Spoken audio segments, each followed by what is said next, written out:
ఆంధ్రప్రదేశ్ రాష్ట్రంలో మాదక ద్రవ్యాల నిర్మూలన లక్ష్యంగా పోలీసులు ఉక్కుపాదం మోపుతున్నారు.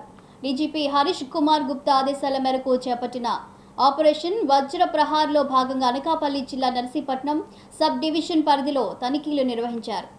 గోలుగొండ మండలం పాకలపాడు గ్రామంలో డీఎస్పీ శ్రీనివాసరావు ఆధ్వర్యంలో సుమారు 70 మంది పోలీస్ సిబ్బంది మెగా కార్డన్ సెర్చ్ ఆపరేషన్ చేపట్టారు. ఈ తనిఖీల్లో భాగంగా గ్రామంలోని 700 ఇళ్లను గాలించిన పోలీసులు 1000 మందిని విచారించారు. ముఖ్యంగా గంజాయి సాగు, రవాణా, పాతనేరు చరిత్ర కలిగిన వ్యక్తుల నివాసాలపై ప్రత్యేక దృష్టి సారించారు.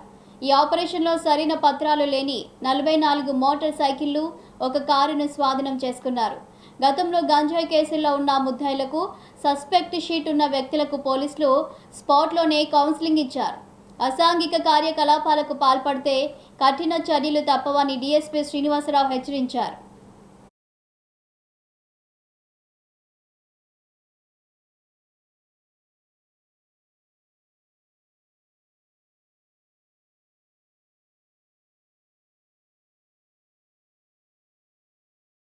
మన రాష్ట్ర డీజీపీ శ్రీ హరీష్ కుమార్ గుప్తా ఐపీఎస్ వారి ఉత్తర్వుల మేరకు, అట్లాగే మన రేంజ్ ఐజీ గారు శ్రీ గోపీనాథ్ జట్టి ఐపీఎస్ గారు, మన అనకాపల్లి జిల్లా ఎస్పీ గారు తుహిన్ సిన్హా ఐపీఎస్ గారి ఉత్తర్వుల మేరకు ఈరోజు గోలుగొండ మండలం పాకలపాడు గ్రామంలో నర్సీపట్నం రూరల్ ఇన్స్పెక్టర్ గారు రేవతమ్మ గారు, టౌన్ ఇన్స్పెక్టర్ గఫూర్ గారు, plus sub inspectors Golugonda Ramarao, Makavarapalem Damodar Naidu, Tarakeswararao Nathavaram, అలాగే Narsipatnam town inspectors Ramesh and Umamaheswararao సిబ్బంది అంతా కలిసి ఈరోజు ఎర్లీ అవర్స్ నుంచి ఈ పాకులపాడు గ్రామంలో గాంజా కోసం అని చెప్పేసి కార్డన్ అండ్ సెర్చ్ ఆపరేషన్స్ నిర్వహించడం జరిగింది.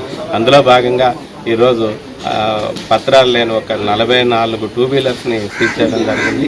అట్లాగే ఒక పాండిచ్చేరి రిజిస్ట్రేషన్ తాలూకా ఒక కారును కూడా సీజ్ చేయడం జరిగింది. అట్లాగే విలేజెస్లో అక్రమంగా నిల్వ ఉంచిన కొన్ని ఇంట్లలోని డీజిల్ను కూడా స్వాధీనపరచుకోవడం జరిగింది. ఇవన్నీ కూడా చట్టపరంగా ఏ చర్యలు తీసుకోవాలో తీసుకుంటాము. ఇవన్నీ కూడా గాంజా నిర్మూలన కోసం ప్రభుత్వం చాలా స్ట్రాంగ్గా ఉంది. అందులో భాగంగా ఈ కార్డన్ అండ్ సెర్చ్ ఆపరేషన్స్ నిర్వహిస్తున్నాం.